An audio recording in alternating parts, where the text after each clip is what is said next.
దేనికైనా మనం పనికి వస్తాం అనేది అలా ప్రతి విషయంలో ఆడవాళ్ళు లేనిది ఇల్లు నడవదు. అది వాళ్ళ ఉమెన్స్ డే సెలబ్రేషనే కదా ఇది. కాబట్టి మమ్మల్ని మేము పొగుడుకోవాలి కనీసం ఇవాళ నేను పొగుడుకోవాలి. బట్ నాగేష్ గారు ఆల్రెడీ చాలా చెప్పేశారు కాబట్టి నేను కింద అదే మమ అని ఇలా చేపెట్టి అలవాటు అయిపోయింది నాతో. ఆయన ఏం చేసినా పూజకి నేను చేపెట్టి మమ అంటుంటాను. అలా ఆయన చెప్పిన మాటలకి అన్నిటికీ మమ అనుకుంటున్నాను కూర్చొని. సో నా తరఫు నుంచి కూడా ఆయనే మాట్లాడేశారు. బట్ చాలా సంతోషంగా ఉంది ఇలాంటి సందర్భంలో, ఇలాంటి గ్యాదరింగ్లో. నిజంగా ఆయన ఎంత ఆనందంగా ఉన్నారో నేను అంతే ఆనందంగా ఉన్నాను. నేను గర్వంగా ఉన్నాను, డెఫినెట్గా గర్వపడుతున్నాను. మా ఫీల్డ్లో కొన్నిసార్లు అవుతుందండి, అది కొంచెం అప్పుడప్పుడు బాధాకరంగా ఉంటుంది. కొన్నిసార్లు బ్రాహ్మణం చెప్పుకోవడానికి కూడా అంటే అక్కడ ఉన్న అట్మాస్ఫియర్ కొన్నిసార్లు సపోర్ట్ చేయదు. అది ఒకసారి పని చోట మైనస్ అవుతుంటుంది. మేము వేరే ఫంక్షన్లో చేస్తాంలేమ్మా. ఆ కులపించి కొంచెం అప్పుడు ఇబ్బందిగానే అనిపిస్తుంది. మేము బయట అవును అంటున్నారు.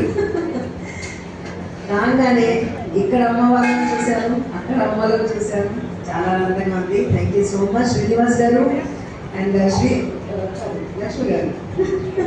పాపం లక్ష్మి గారు కాల్ చేస్తూనే ఉన్నారు. మేమేమో అడ్రస్ చూస్తున్నాం, నావిగేషన్ చూస్తున్నాం, తప్పుదారి ఎక్కడ వెళ్ళిపోతాము అనేసి. లక్ష్మి గారు ఫోన్ చేసినప్పుడల్లా భయం వేస్తుంది, తప్పుదారి వెళ్తామేమో అని.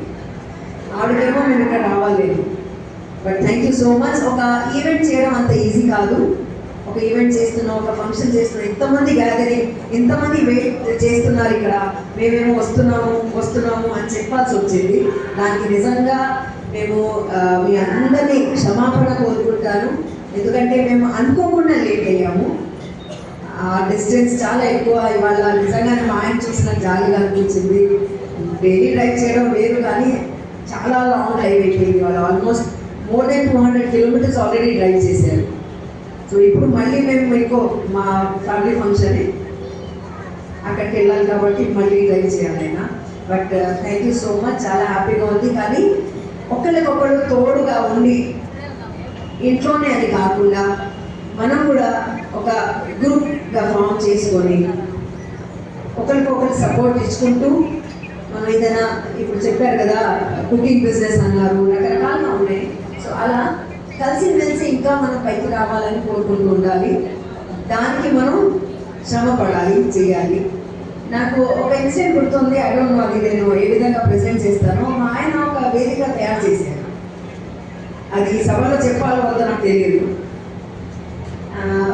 ఒకరోజు మా బాబుని ట్యూషన్కి డ్రాప్ చేయడానికి వెళ్ళినప్పుడు కొంతమంది పూజారులు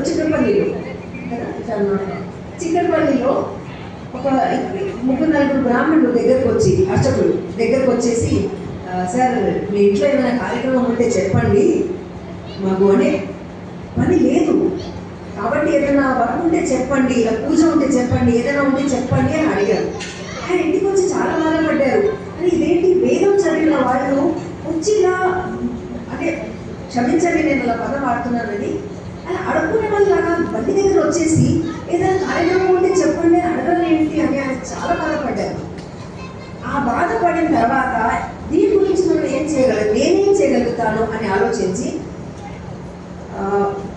ఒక వెబ్సైట్ క్రియేట్ చేశారు, getpurohit.com. అక్కడ కూడా కొంచెం బాధగానే మాకు అది కొంచెం డిస్టర్బ్ అయ్యాం మేము అది క్రియేట్ చేసి కూడా. ఎందుకంటే ఓహో ఈయనకేంటో ప్రాఫిట్, ఈయన ఎందుకు చేస్తున్నాడు, ఈయన దాంట్లో ఏమొస్తుందో, ఎందుకండి అంటే అందులో ₹1 కూడా చార్జ్ చేయకపోతే నమ్మరు. ఎక్కడైతే మీరు బియ్యం కొనుక్కోవడానికి వెళ్తే ఇక్కడ ₹50 బియ్యం ఉంది, ఇంకో చోట 80 ఉంది. అది మంచిదేమో ఇది మంచిది కాదేమో అని డౌట్ వస్తుంది. ఎందుకంటే ఇది తక్కువ ప్రైస్లో ఉంది, అది ఎక్కువ ప్రైస్లో ఉంది, అది ఆర్గానిక్ అని పేరు పెట్టారు. అది ఎలా పండించారో మనకు తెలియదు, ఇది ఎలా పండించారో మనకు తెలియదు. డాక్టర్ ఒక ట్యాబ్లెట్ ఇస్తే దాని మీద మనం చదవం కూడా దాంట్లో ఏమేమి ఉన్నాయని. కానీ డాక్టర్ ఇచ్చాడు, ట్యాబ్లెట్ వేసేసుకుంటాం. ఆ సైకలాజికల్ మనకు అఫెక్ట్. డాక్టర్ ఇచ్చాడు, వేసుకున్నాం, ఆ నొప్పి తగ్గింది.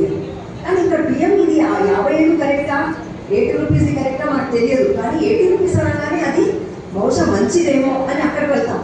ఒక 10 రూపాయలు ఎక్కువైనా అనుకుంటున్నాం. నాగేష్ కన్నా ఎందుకు ఫ్రీగా క్రియేట్ చేశాడు అనేది బ్రాహ్మణులకి డౌట్ వచ్చింది. జాయిన్ అవ్వడం, ఆ రోజు జాయిన్ అయ్యారు. ఆ రోజు చాలా పెద్ద పెద్ద వాళ్ళు వచ్చారు. మన ఐఏఎస్ ఆఫీసర్ మన రంగచారి రంగచారి గారు వచ్చారు. సో చాలా బాగా స్టార్ట్ అయింది. కానీ డౌట్ మాత్రం స్టార్ట్ చేసి ఒక్కరి డౌట్ క్రియేట్ చేసి నలుగురిని చెడగొట్టారు. ఆ నలుగురు వెళ్ళి ఇంకో నలుగురు చెడగొట్టారు.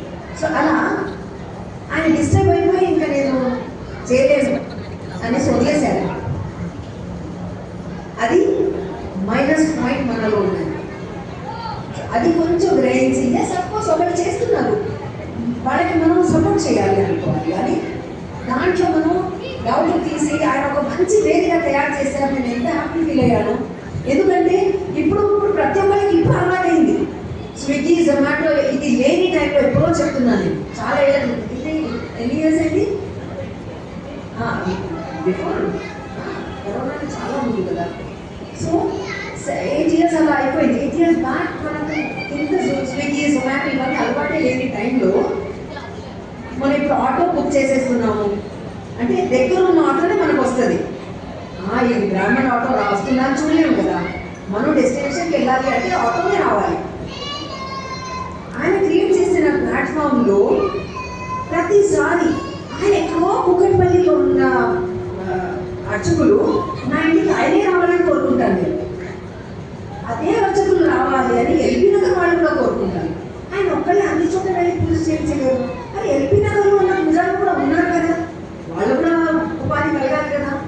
అది ఆలోచన అయింది.